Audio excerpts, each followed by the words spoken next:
Israel ഒരു സൈന്യത്താൽ തോറ്റില്ല, അവർ തോറ്റത് ഒത്തുതീർപ്പിനാലായിരുന്നു. സംഖ്യാപുസ്തകം 25 ജനങ്ങൾ താഴേക്ക് വഴുതാൻ തുടങ്ങി.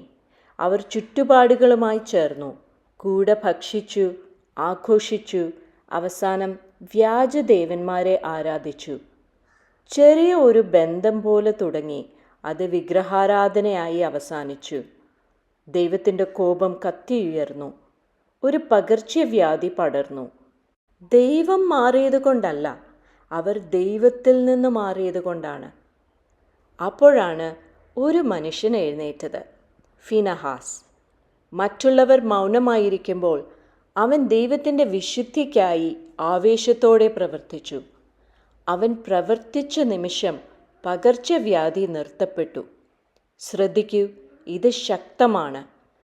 ദൈവം പൂർണ്ണത നോക്കുന്നതല്ല, പക്ഷേ ദൈവത്തെ ഗൗരവമായി എടുക്കുന്നവരോടാണ് അവൻ പ്രതികരിക്കുന്നത്. ഒത്തുതീർപ്പ് ആദ്യം ചെറിയതായി തോന്നും, പക്ഷേ അത് നാശത്തിലേക്കുള്ള വാതിൽ തുറക്കും. അതുകൊണ്ട് ദൈവം ഒഴിഞ്ഞോടാൻ പറഞ്ഞതുമായി കളിക്കരുത്. ദൈവം നേരിടാൻ പറഞ്ഞതിനെ സഹിക്കരുത്.